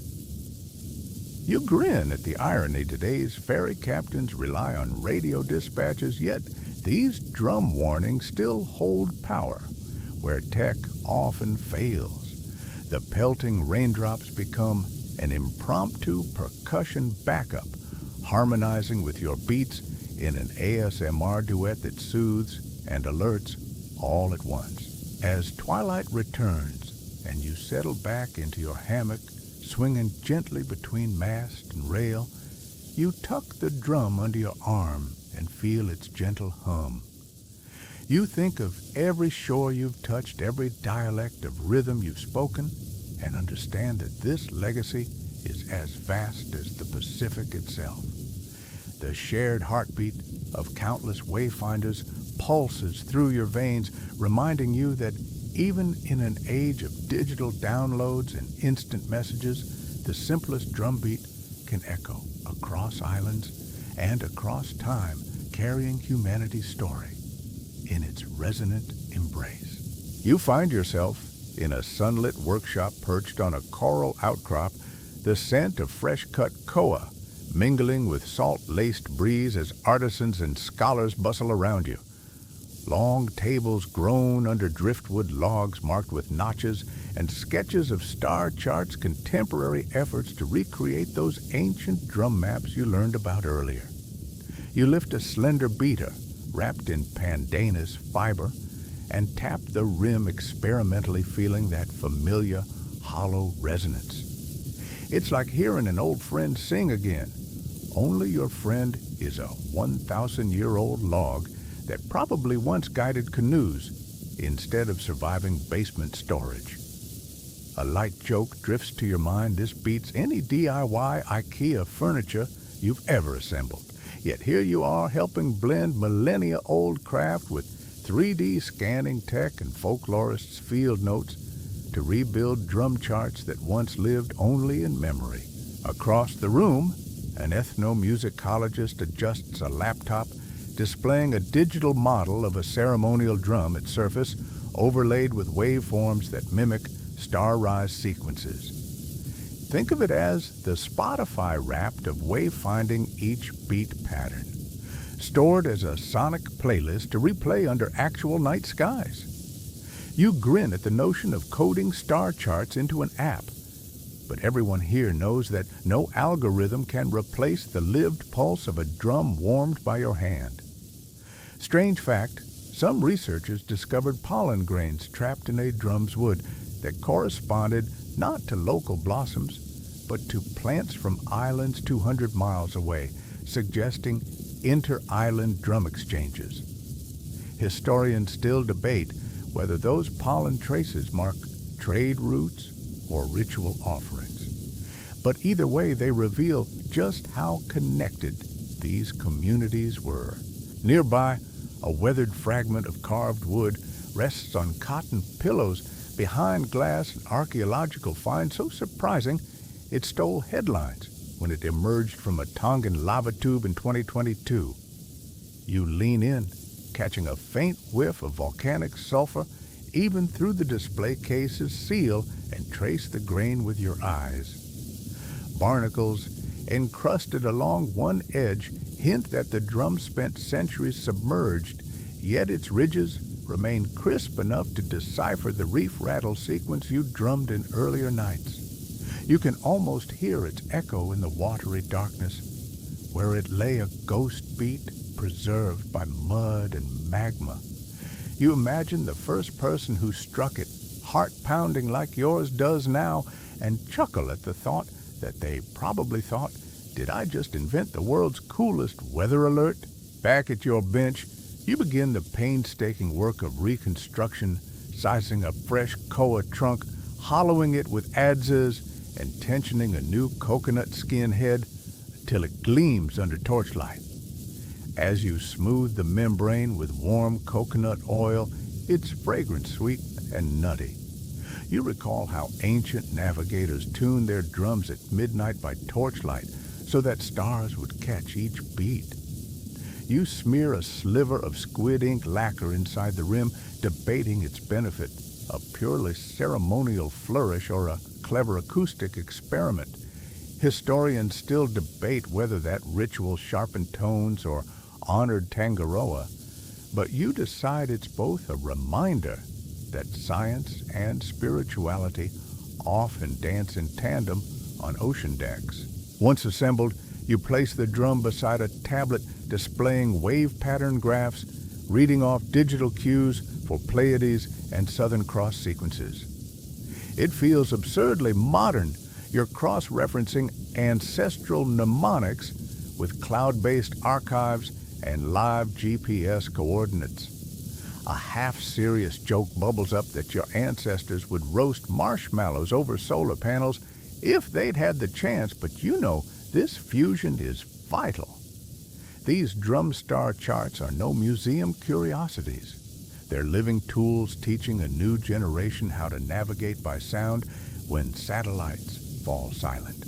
On the workshop's veranda, a small crowd gathers for the unveiling school children, elders, tourists, and visiting navigators swapping stories in multiple dialects.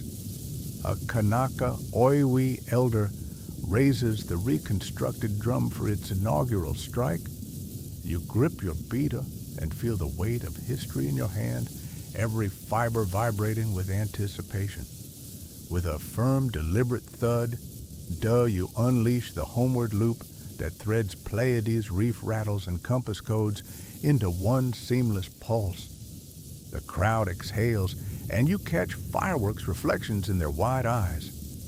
It's a modern echo of the 2017 UNESCO proclamation naming Polynesian wayfinding an intangible cultural heritage, a nod to traditions proven resilient enough to circumnavigate the globe and win international acclaim. As the final resonance drifts toward the horizon, you invite everyone to imagine the very first strike on this log centuries ago, how that solitary beat must have sounded under a velvet sky, devoid of street lamps, reverberating off glass-smooth seas like a divine drum roll. You feel a shiver of connection, as if your own heartbeat aligns with that ancient thud. A light quip comes to you. No Bluetooth speaker can match these acoustics, and Wi-Fi never guided a canoe to landfall. You tuck the drum under your arm, the wood still warm from communal hands, and step back to admire the scene, a circle of faces lit by torch and smartphone glow, united by one resonant beat. In that moment, you realize revival isn't just about preservation, it's about restitching the thread that links past, present, and future navigators.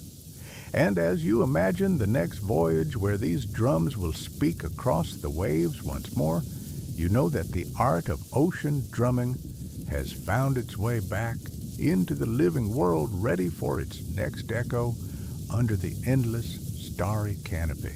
You settle deeper into your hammock as a soft hush blankets the deck, the drumming you shared now ebbing into a tender lullaby that mirrors the sky's slow exhale.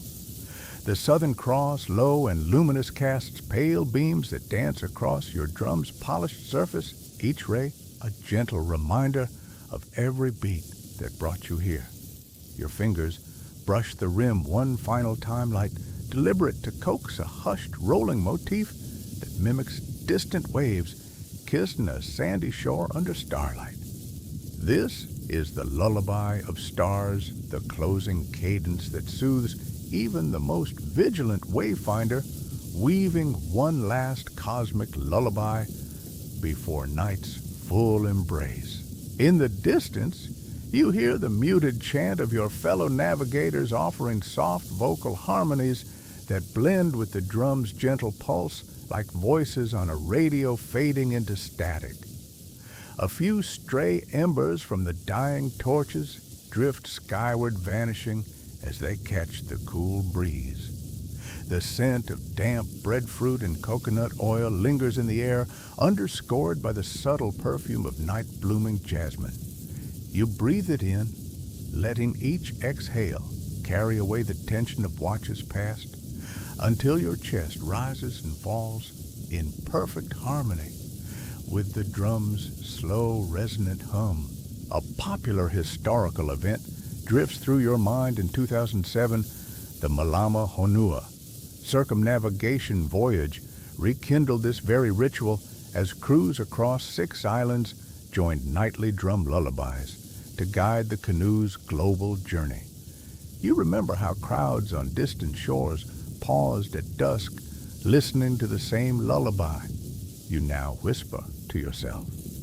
Strange fact, ethnographers discovered that some ancient drums were lined with soft whale baleen strips beneath the membrane, creating a feather-light resonance said to lull infants to sleep aboard storm-tossed vessels. Historians still debate whether those baleen echoes were intentional sleep aids or accidental byproducts of ritual craftsmanship. Now, with the final low thud carried away by a gentle swell, you feel safe, connected to ancestors who once drifted beneath identical stars, guided by hollow logs, and lived rhythm alone. You imagine the hushed applause of waves accepting your lullaby as you release the drum and let it rest beside you. In this moment, the world narrows to soft darkness, warm wood, and the lingering echo of a shared heartbeat between earth and sky. Slowly, you allow your thoughts to drift beyond the paddle's reach, trusting that tomorrow's dawn will find you guided by these same ancient rhythms, restored, renewed, and ready to dream.